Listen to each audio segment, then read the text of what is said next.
Hello, and following one of our latest video with this fantastic chronograph innovation imagined, developed and put together by Agenor, well, it's now time to reveal that Fabergé will be the first brand to use it, but you'll have to wait a bit to see it because it's still in its final stage of assembly before being fully unveiled during the next Basel World. But that's nevertheless the perfect excuse for us to come back on this super prestigious Fabergé name and the history behind it, because in a certain way we are all familiar with it, but why and how it is associated today with watchmaking, well, this is what we're gonna find out. So the name Fabergé is naturally most famous for its Imperial Easter Eggs, but the brand has been making an impact on the watchmaking scene in recent years following its acquisition by Gemfields in 2013, a company primarily focused on mining operations. But since then, well, they have done what it takes to give a new and fresh legitimacy with the collaboration with top movement companies and workmasters such as APRP and of course Agenor. This has given its timepieces a rather rare and rapid level of approval in the business, and this year, well, they've planned to launch a new watch to mark a special milestone in their history. And we are naturally the first to bring you a taste of what it's all about, and the publication of this report on the 8th of March is by no means any coincidence, as it marks the 100th anniversary of the Russian Revolution and therefore the end of Fabergé's role as supplier to the Tsar. So let's go back on this history. There exists in the consciousness of anyone with even a slight interest in history, culture or art an enduring fascination with the name Fabergé and the story surrounding this legendary house. This extraordinary attraction stems not only from the fabulous jewels used by the creation of Fabergé. Indeed, Peter called Fabergé was known to avoid expensive stones, preferring instead to emphasize real craftsmanship and métiers d'art such as guillochage or grand feu enameling. And this is seen in particular in these Imperial Easter Eggs. It is impossible to encounter one of these without experiencing the very unique wonder that goes hand in hand with the works of Fabergé.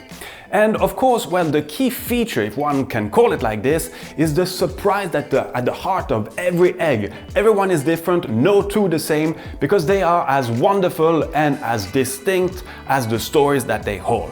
We could really do a long special just on these eggs and the mechanical wonders they hide. But now here's the link with today's announcement. So there is this one so-called lost egg of Fabergé, which is also known as the Blue Tsarevich constellation egg, featuring an engraving of the constellation of Leo, which corresponds to the birth date of the Tsarevich Alexei.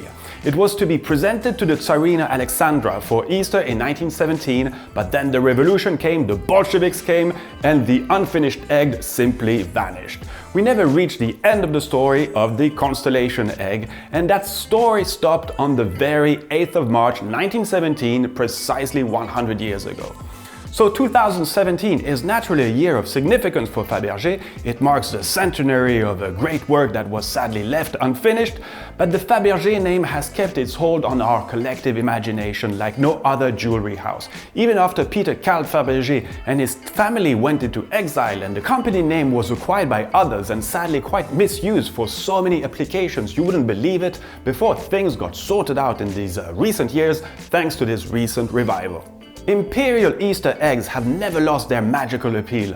Think of the role they played in films such as James Bond or Ocean 12, and this because they are powerful symbols with great cultural meaning, almost like the Holy Grail or the sword of King Arthur. It's really unique to Fabergé, so let's now talk with Aurélie Picot, Timepieces director of Fabergé, about their vision on all of this. The move towards creating Fabergé timepieces has been a very natural step for us to take.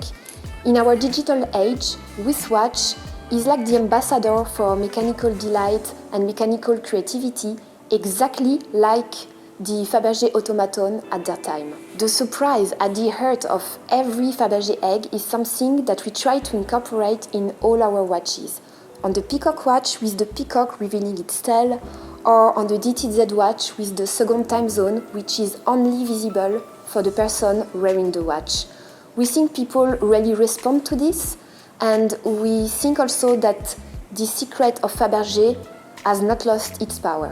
It became quite obvious to us that only a watch will be able to pick up the story of the lost egg, which is the Blue Tsarevich constellation egg. The remaining pieces of the lost egg were fairly recently discovered in a museum in Moscow. but we know that a true Fabergé creation needs its honor, needs its own story, and need the surprise at its heart. And let's also listen to a very special historian and expert on Fabergé, and listen to this, because his name represents quite some history just by itself. The Archduke Dr. Gysa von Habsburg. So what are his views on the meaning of this Fabergé revival? For me, as someone who has studied Fabergé for many decades, written many books and curated major exhibitions, it is very satisfying to witness this reverberation across time and space. We can't stop time, nor put it into reverse. We can't restore the Romanovs or hold back revolutions, but we can start our own clock, making every second count, and thereby starting our story. For the unfinished 1917 constellation egg of Fabergé, this is a poignant homage, a story that reaches its conclusion on this 8th of March 2017, the centenary of Russian Easter 100 years ago. To have these interviews, we had to kind of split our resources as they were done remotely in New York and London. We didn't go there ourselves, and I have to admit that one of the crew encountered some technical difficulties with the audio, so please excuse us for this, but it doesn't take anything away from the fact that this is quite a unique story, and we're really looking forward seeing this piece in real during Baselworld. But here is already a few sequences with 3D rendering of what it will look like. See you very soon.